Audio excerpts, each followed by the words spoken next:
Welcome and hello to Misheard Song Lyrics. And my name is Misheard, your host. And for those of you that are brand new, welcome. If you are not new and just coming back to listen to us again, we thank you.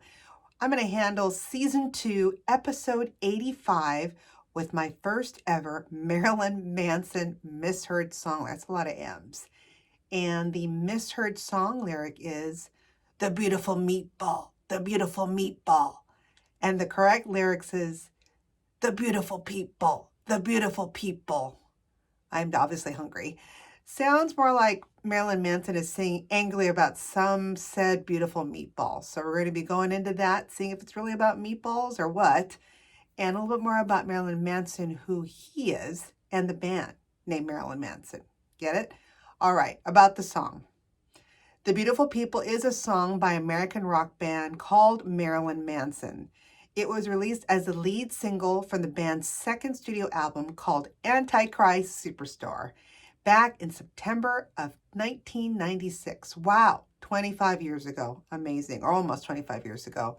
It was considered then as an alternative metal, and the song was written by frontman lead singer, also named Marilyn Manson, name of the band as well, and bandmate Twiggy Ramirez, and was produced by Trent Reznor, Dave Ogilvy, and Manson. And let's put a pin on the Trent Reznor connection there in just a bit. So did you know that the title of the song comes from a 1967 book by a Marilyn Bender called The Beautiful People?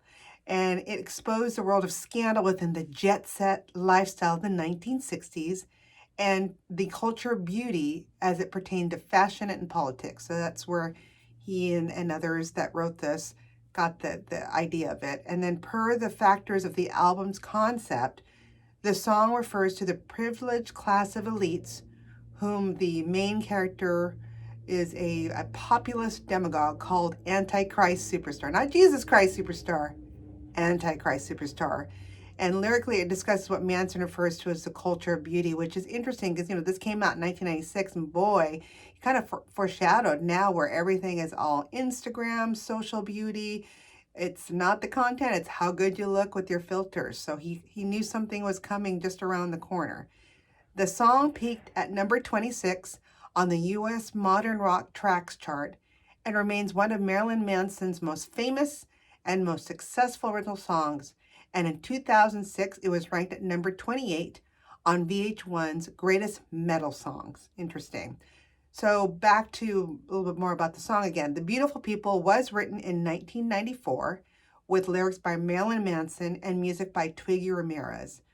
The did you know on this is the original demo version was written in a hotel room, I love the backstories, while on tour and recorded to 4-track by Manson, Twiggy Ramirez, and drummer Gingerfish, who, just another did you know, he is now currently the drummer of Rob Zombie after joining Rob Zombie's band on a series of warm-up dates starting February 2011, so he's already hit his 10 years with Rob Zombie. Manson recalls to Kerrang! Magazine back in May of 2005, so 16 years ago, this is what he says, quote unquote, "It was somewhere in the South, which is ironic. I remember playing the drum beat on the floor and then having my drummer duplicate that on the drum sheet. It happened in one day pretty much." Isn't that the case with a lot of these songs? It's just kind of on a whim. It happens. It's easy. It's like the universe is like, here's the gift. Go for it. And so it became The Beautiful People. So let's first talk about the band Marilyn Manson and then the name and the man behind the band or forefronting the band, also named Marilyn Manson. So the band. So again, I mentioned it's an American rock band formed by its namesake lead singer, Marilyn Manson, and guitarist Daisy Berkowitz in Fort Lauderdale, Florida. So all the way in the east. In 1989, it was originally named the Marilyn Manson and the Spooky Kids. I didn't know that. And then they gained a local cult following in South Florida in the early 1990s with a lot of their theatrical live performances, I can totally see that. And then 1993, they were the first act signed to Nine Inch Nails' Trent Reznor's Nothing Records label. So here comes Trent's name again. Remember, I just mentioned Trent Reznor of Nine Inch Nails on episode 82, so about 3 episodes ago, when he gave an amazing introduction to The Cure for their induction to the Rock and Roll Hall of Fame back in 2019 pre-pandemic. So That's why his name is coming up again. So you obviously saw something in Marilyn Manson and the Spooky Kids, and the rest is history. Until 1996, the name of each member was created by combining the first name of a famous sex symbol, female, and the last name of serial killer. The lineup has changed between many of the album renditions, and apparently the lead singer, which is Marilyn Manson, is the only remaining original member. So the did you know on this is, like it said, that's how everyone in the band has gotten their name. So for example, for Marilyn Manson, it's using American cultural icon, sex symbol, Marilyn Monroe, and then last name of cult leader Charles Manson. So you get that Marilyn Manson. Here's some examples of other names of some of the former band members. So we have Zsa Zsa Speck, so Zsa Zsa Gabor and Richard Speck, famous killer. Olivia Newton from Olivia Newton-John, and Bundy, so from Ted Bundy. He did bass. Gidget Gein, Gigi, Gidget from, the TV show Gidget with Sally Fields, a young Sally Fields, and Ed Gein, known for the beginning or the inspiration of Psycho and then Silence of the Lambs and so on. He was also bass, but died in 2008. Same for Olivia Newton-Bundy, did bass, died in 1990. Wow, some young deaths. The next is Sarah Lee Lucas. So you got Sarah Lee from the Sarah Lee, food empire, and then Henry Lee Lucas, also famous serial killer. Drums, programming, was with the band from 1991 to 1995. Wow. And then Daisy Berkowitz, which I mentioned earlier, from Daisy Dukes, and then Berkowitz from the Son of Sam Killer, did guitars, programming, percussion, and harmonica from 1989 to 1996 and died in 2017. Yikes. And then Madonna Wayne Gacy. So you got Madonna and John Wayne Gacy, clown killer. Keyboards, synthesizers, programming, samples, percussion, brass instruments from 1990 to 2007 also passed. Whoa, a lot of folks that have passed. Actually, what am I talking about? Did not pass. Twiggy Ramirez is still with us. It's just when he ended up with being with the band up until 2017. So sorry, I'm telling everyone's dying. The only one that has passed on is Gidget Gein in 2008, as well as Daisy Berkowitz in 2017. Everyone's with us. So sorry for the alarm. And then last but not least, Twiggy Ramirez, who did bass, guitars, keyboards, and backing vocals. So throughout the years and touring, still with us again, but came from the famous model Twiggy, and then Richard Ramirez with the Zodiac Killer. So that's how the names are created for the bandmates. And in the past, bandmates dress in outrageous makeup and costumes, and usually do some kind of shocking behavior on stage and both. So I think that also helped for their infamy. And then in 1993, the band drew the attention again of Nine Inch Nails frontmate Trent Reznor, who produced their 1994 debut album called Portrait of an American Family and released it on his Nothing Records label. Then the release of their extended play or EP, Smells Like Children, in 1995 produced the band's first big MTV hit with Sweet Dreams Are Made of These, or This. Yes, that song, a cover of the 1983 Eurythmics hit, which they did their version, a lot of screaming. And then Antichrist Superstar was also co-produced by Trent Reznor, was even a greater success. So Trent definitely has the touch of gold, because as you now know, if you don't already, he does a lot of music for movies like the Facebook movie and everything, and he's won already Oscars. So amazing, from Nine Inch Nails to Oscar winner. And in this example, the lyrics often receive criticism, because they tell it like it is, for their anti-religious sentiment and references to sex, violence, and drugs. And some have even said that their live performances are also very offensive and obscene, But again, we live in a world where you have freedom of speech. And on several occasions, apparently protests and petitions led to Marilyn Manson and the group being blocked from performing, with at least 3 states passing legislation banning the group from performing at state-owned venues. So if it's state-owned, they're being banned. Amazing. They released a number of platinum-selling albums, including Antichrist Superstar in 1996, and in 1998, their album Mechanical Animals. These albums, along with their highly stylized music videos and worldwide touring, brought much public attention to Marilyn Manson, not only the band, but the man named Marilyn Manson, and we'll talk about who he is.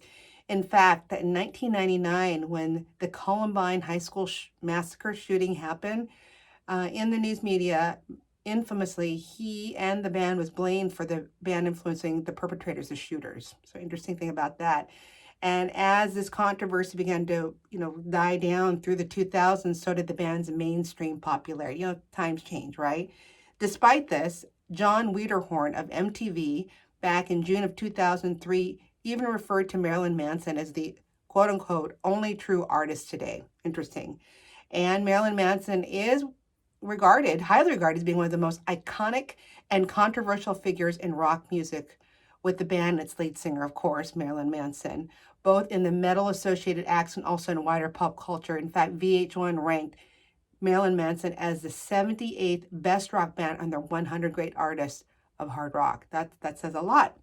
They've also been nominated for 4 Grammy Awards, and in the US, the band has seen 10 of its releases debut in the top 10, including 2 #1 albums, and Marilyn Manson has sold in excess of 50 million records worldwide, so nothing to sneeze at. So we know about the band, we know about the song a bit. Let's talk about Marilyn Manson. Who's the person or the man behind Marilyn Manson? All right, what's his real name? His name is Brian U. Warner. He was born back in January 5th of 1969. He's known professionally as Marilyn Manson, as also American singer, record producer, songwriter, actor, which I'll touch on in a bit, painter, and writer. He is also known for his very controversial stage persona and image as the lead singer of Marilyn Manson, the band also, which he co-founded with guitarist Daisy Berkowitz in 1989, and such albums such as Portrait of an American Family in 1994, and of course, I said earlier, Antichrist Superstar in 1996, and Mechanical Animals in 1998. And of course, because of his infamy, he is everywhere. I remember seeing him everywhere in the, mid to late 90s. And in the US, like I said, they had 3 albums that had been awarded platinum status. And in vocalists, interesting that Manson has been ranked at number 44 on the list of the top 100 heavy metal vocalists by Hit Parader. And along with his band, he's been nominated, like I said, 4 Grammy Awards.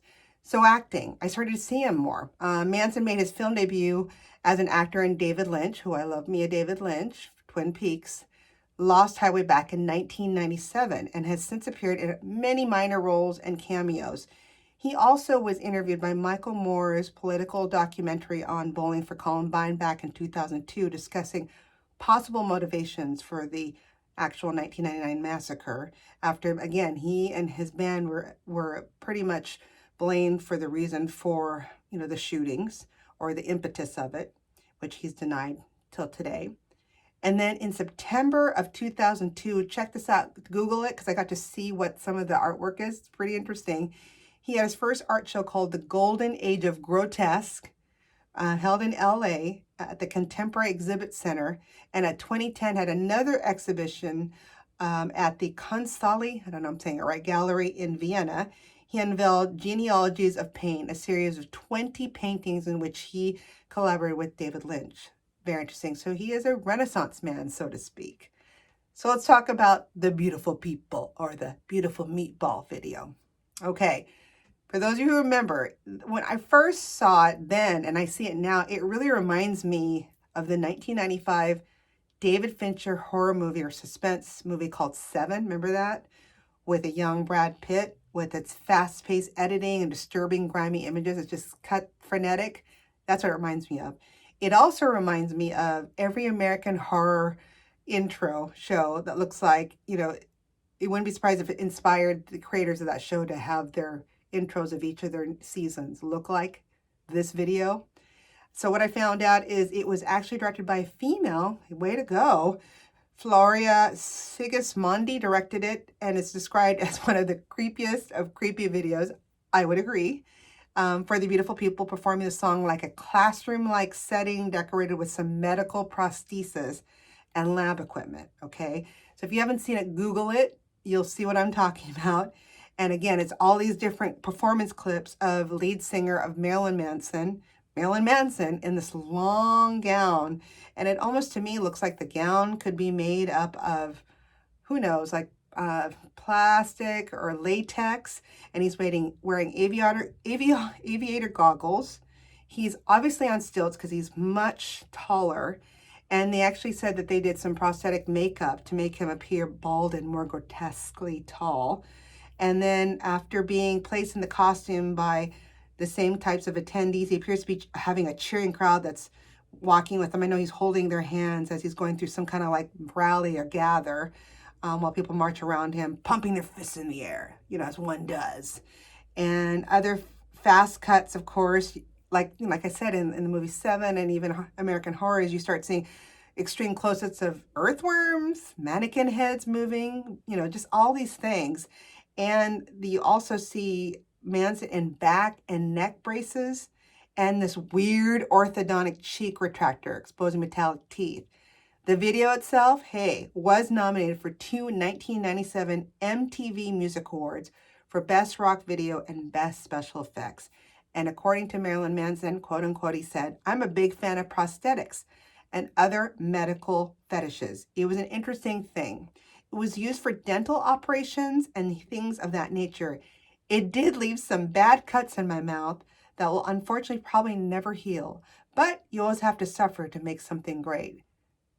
There you go. I mean, you suffer for your art, right? And obviously he did. And if you watch the video, I can see why it cuts through. So I've learned a lot about Mr. Brian U. Warner, aka Marilyn Manson, the man forefronting Marilyn Manson, the band. Hopefully you did too. And the gold and the golden touch from the founder who found them or who brought them up, which is Mr. Trent Reznor of Nine Inch Nails. So hopefully you learned something new.